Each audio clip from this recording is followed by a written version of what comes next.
నమస్తే, నేను సిరి. ఏదైతే కామారెడ్డిలో అంటే ముగ్గురు పోలీస్ అధికారులు ఎవరైతే ఉన్నారో, ఎస్ఐ అంటే టైప్ రైటర్, ఇంకా కానిస్టేబుల్, వీళ్ళు ముగ్గురు కూడా చనిపోవడం జరిగింది. అయితే అసలు ఎందుకు చనిపోయారు అండ్ ఇంకా వీళ్ళ పోస్ట్ మార్టం రిపోర్ట్లు ఏముంది, ఎందుకు చనిపోవాల్సి వచ్చింది, దీని వెనకాల అసలు స్టోరీ ఏంటనే అంశాన్ని మనకు వివరించడానికి మనతో పాటు ఉన్నారు ప్రముఖ సినీ క్రిటిక్ దాసరి విజ్ఞాన్ గారు. నమస్కారం సార్. నమస్తే సార్, ఇప్పుడు ఈ ముగ్గురు చనిపోవడం అంటే దాని వెనకాల కథ వేరే ఉంది. అండ్ ఇందులో వచ్చేసి ఎస్ఐ ఉన్నారు, టైప్ రైటర్ ఉన్నారు, కానిస్టేబుల్ ఉన్నారు. ఇది వివాహేతర సంబంధమా లేకపోతే అసలు ఏం జరిగి ఉంది అసలు? కామారెడ్డిలో ఈరోజు యాక్చువల్గా జరిగినటువంటి సంఘటన ఇది. ఫస్ట్ అమ్మాయి శృతి ఇంకా ఇంటికి రాలేదని ఇంట్లో వాళ్ళు కంగారు పడ్డారు. పోలీస్ స్టేషన్కి కాల్ చేస్తే ఎప్పుడో వెళ్ళిపోయిందండి అని వాళ్ళు రాలా. తర్వాత ఆమె కోసం అలా వెతుకుతూ అక్కడ చెరువులో చూస్తేనేమో చెప్పులు ఉన్నాయి, ఇద్దరివి 2 రకాల చెప్పులు. గజ ఈతగాళ్ళు దొరికితే అటు శృతి దొరికింది. నిఖిల్ అని ఇంకో అబ్బాయి అక్కడే కంప్యూటర్ ఆపరేటర్గా పనిచేస్తాడు, తను కూడా దొరికిపోయాడు. ఓకే, వీళ్ళిద్దరు ఏమైనా ప్రేమికులేమో, ప్రేమించి ఆత్మహత్య చేసుకున్నారేమో అనుకునే లోపు అక్కడ దగ్గరలో ఇంకో చెప్పులు, షూ, ఎస్ఐ షూ ఏంటా అని చూస్తేనేమో కొంచెం గాలించగా ఎస్ఐ కూడా దొరికేసాడు. ఓవరాల్గా జరిగింది ఇది. ఆ శవం కూడా బయటకు వచ్చింది. సో ఇప్పుడు వీళ్ళు అనుమానిస్తున్నట్టుగా కొన్ని ప్రశ్నలు అయితే చాలా ఉంటాయి. ఫస్ట్, ఇది ట్రయాంగిల్ లవ్ స్టోరీయా అనేది ఒకటి. ఈమె ఆల్రెడీ భర్తకు విడాకులు ఇచ్చి ఒంటరిగా ఉంటుంది. సో ఎస్ఐకి ఈమెకి ఏదైనా అక్రమ సంబంధం ఉండి ఈయన మధ్యవర్తిగా వ్యవహరించేవాడా అని ఒక కోణం. నెక్స్ట్, ఎస్ఐతోనూ ఇటు నిఖిల్తోనూ ఈవిడ సంబంధం పెట్టుకుంటే ఓ ఘర్షణ జరిగి చనిపోయారా? నెక్స్ట్, శృతి ఒకవేళ ఆత్మహత్య కోసం దూకితే ఆమెను కాపాడడం కోసం వెళ్ళి అందరూ మరణించారా? లేదా ఎస్ఐ ఆత్మహత్య చేసుకుంటే వీళ్ళిద్దరూ దూకి కాపాడే ప్రయత్నంలో వాళ్ళు చనిపోయారా? లేదా ఎస్ఐ శృతిని అండ్ నిఖిల్ని తోసేసి తర్వాత ఏం చేయాలో అర్థం కాక తను కూడా ఆత్మహత్య చేసుకున్నాడా? అంటే ఆలోచిస్తే 100 కోణాలు. ఇక అసలు విషయానికి వస్తే సీసీటీవీ ఫుటేజ్, ఫోన్ సిగ్నల్స్ అన్నీ గమనిస్తే వీళ్ళు ముగ్గురు కలిసే కారులో అక్కడికి వచ్చారు. ముగ్గురు రివర్ దగ్గరికి, ఇంకా చెరువు దగ్గరికి. ఏమో ఇంకా ఒక సిచ్యువేషన్ చూస్తే ఎలా ఉందంటే కలిసి ఆత్మహత్య చేసుకోవడానికి వచ్చారా అన్నట్టుగా ఇంకో పోర్ట్రే. లేదు, వీళ్ళు మాట్లాడుకోవడానికి ఏదో ఒక నిర్ణయం బలంగా తీసుకోవడానికి ముగ్గురు అక్కడికి వచ్చారు. అక్కడ జరిగినటువంటి ఘర్షణ వాతావరణంలో అనుకోకుండా ప్రమాదం జరిగింది. ఇలా ఒక కోణం. ఇలా ఏ యాంగిల్లో తీసినా సరే ఒక మిస్టరీగా మారింది. ఇప్పుడు ప్రజెంట్ వీళ్ళ పోస్ట్ మార్టం కూడా అయిందిలే, మిస్టరీగా మారింది. శృతి అనే అమ్మాయి కానిస్టేబుల్, ఇతను ఎస్ఐ. తనకు ఆల్రెడీ భార్య పిల్లలు ఉన్నారు. కాకపోతే ఏంటంటే ఈ వీడితో ఎఫ్ఐఆర్ ఉందని ఒక వార్త మనం అనకూడదు, ఎందుకంటే ముగ్గురు చనిపోయారు. నిజాలు తెలియదు మనకి. ఎందుకంటే ముగ్గురు చనిపోయినప్పుడు వీళ్ళకి ఆ సంబంధం ఉంది, ఈ సంబంధం ఉందని అంటగట్టడం తప్పు. సిచ్యువేషన్ ఏదైనా అయి ఉండొచ్చు. అండ్ ఇక్కడ నాకు ఒక మెయిన్ డౌట్ ఏంటంటే, బేసిక్గా ఎస్ఐ, కానిస్టేబుల్, పోలీస్ ఉద్యోగం అంటే వీళ్ళకి ఈత రావాలి అంటే ట్రైనింగ్ లోనే మనకి ఇస్తారు ఖచ్చితంగా. మరి ఇక్కడ ఎందుకు ముగ్గురు పోలీసులే? సరే, నిఖిల్ అన్న అవుట్ సోర్సింగ్ అనుకుందాం, వాడు కంప్యూటర్ ఆపరేటర్, ఇక్కడ కూడా ఏదన్నా కంప్యూటర్లు రిపేర్కి వచ్చిపోయేవాడు అనుకుందాం. వీళ్ళిద్దరైతే కానిస్టేబుల్, ఎస్ఐలే కదా. సో ఏదో ఉండాలి. మరి ఇక్కడ కూడా కొంచెం మిస్ మ్యాచ్ అవుతుంది.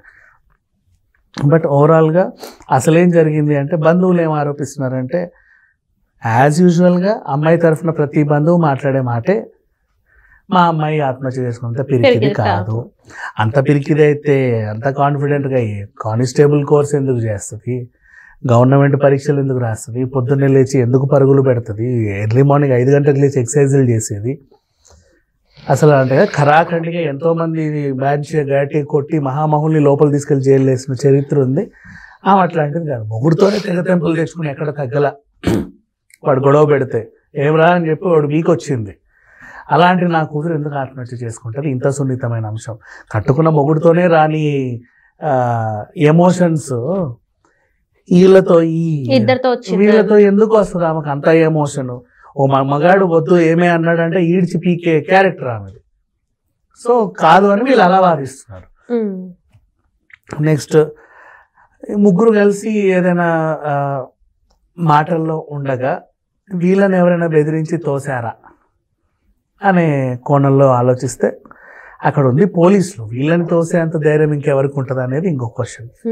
సో ఇట్లా ఏ యాంగిల్లో చూసినా సరే కామారెడ్డిలో ఈరోజు జరిగినటువంటి ప్రమాదం అసలు ఎందుకు చనిపోయారు ఏంటనేది తెలియదు మనకి. ఏదైనా సరే ఏ కేసు వచ్చినా ఫస్ట్ డే ఏమీ అర్థం కాదు, తర్వాత 2 రోజులకో 3 రోజులకో ఇది జరిగింది అది జరిగింది అని తెలుస్తుంది. అంటే ఇప్పుడు పోలీసులో నార్మల్ గా ఒకరు మర్డర్ జరిగిందంటే వాళ్ళ ఫోన్ అన్ని కూడా చెక్ చేస్తుంటారు, కాల్ హిస్టరీ, మొబైల్స్ అన్ని ఒకేసారి స్విచ్ ఆఫ్ అయ్యాయి. 3 o'clock some around switch off అయిపోయినాయి.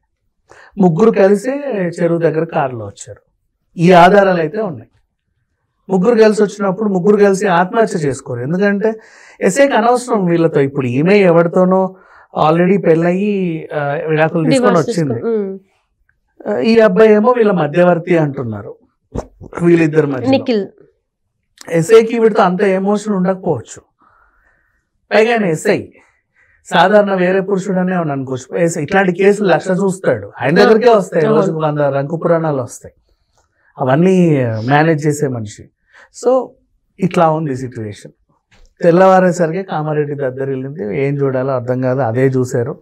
ఫస్ట్ యాక్చువల్గా వీళ్ళిద్దరే చనిపోయారు అనుకుంటే అనుకోకుండా ఎస్ఐ శవం కూడా వచ్చింది. మళ్ళీ ఈ కోణంలో చూద్దాం. ఎస్ఐ శవం ఎక్కడో పోయింది, వీళ్ళిద్దరిది ఇక్కడ ఉంది. ముందు ఎస్ఐ దూకిన తర్వాత మళ్ళీ వీళ్ళిద్దరు దూకొచ్చు కదా అని.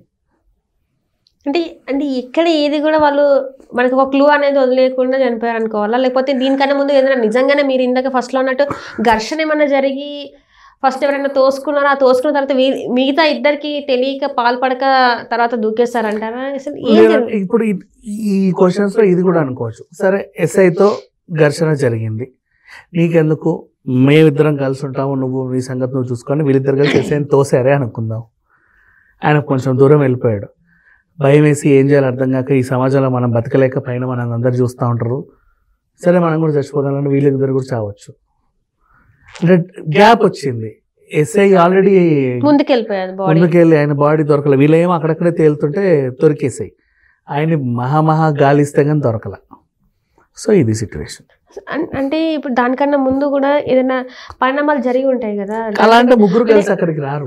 అంటే ఇప్పుడు ఆల్రెడీ ఇప్పుడు ఎస్ఐకి ట్రాన్స్ఫర్ అయిందని కూడా మనకి వార్తలు ఉన్నాయి. ట్రాన్స్ఫర్ అయిన అత్తను ఇక్కడికి వచ్చి మళ్ళీ వీళ్ళని కలిసి వీళ్ళతో ఏం ట్రాన్స్ఫర్ అంటే నథింగ్ బట్ ఓ టైప్ ఆఫ్ ప్రమోషనేగా.